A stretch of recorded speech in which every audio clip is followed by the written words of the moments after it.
દુનિયાભરમાં ખળભળાટ મચાવનારા HMPV વાયરસને લઈ આગોતરા આયોજનના ભાગરૂપે સરટી હોસ્પિટલમાં દર્દીઓ માટે ખાસ વોર્ડ તૈયાર કરાયો છે. ભાવનગરમાં HMPV વાયરસનો કેસ નોંધાય તો તેની સારવાર માટે સરટી હોસ્પિટલમાં ચિલ્ડ્રન વોર્ડની બાજુમાં 40 બેડ સાથેનો NRC વોર્ડ તૈયાર કરાયો છે, જેમાં પુખ્ત વયના દર્દીઓ માટે 20 બેડ તેમજ બાળકો માટે 20 બેડ તૈયાર કરવામાં આવ્યા છે. આ ઉપરાંત 20 વેન્ટિલેટર પણ તૈયાર રાખવામાં આવ્યા છે.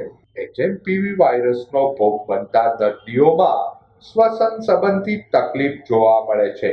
ખાસ કરીને શિયાળામાં આ વાયરસનો ભોગ લોકો વધુ બને છે અને તેમાં બાળકો અને વૃદ્ધમાં આ વાયરસના કારણે શરદી અને ફ્લૂ જેવા લક્ષણો જોવા મળે છે.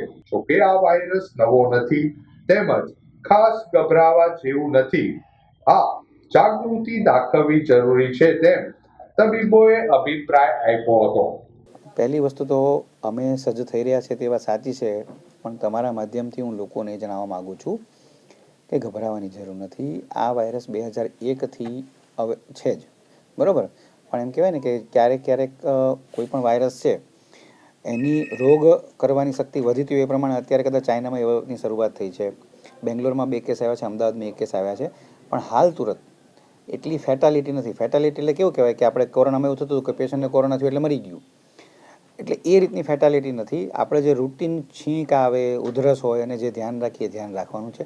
છતાં પણ તકેદારીના ભાગરૂપે જે આરોગ્ય વિભાગે અમને સૂચના આપી છે એ મુજબ ટેસ્ટિંગ કરવા માટેની પ્રોસિજર એટલે કે માઇક્રોબાયોલોજી વિભાગમાં એ તૈયારી શરૂ થઈ જશે. ઉપરાંત જરૂર પડે તો આપણી પાસે અલાયદો વોર્ડ છે કે જેમાં અત્યારની દ્રષ્ટિએ 20 બેડ મોટા એટલે કે એડલ્ટ માટે અને 12 બેડ પીડિયાટ્રિક માટે છે.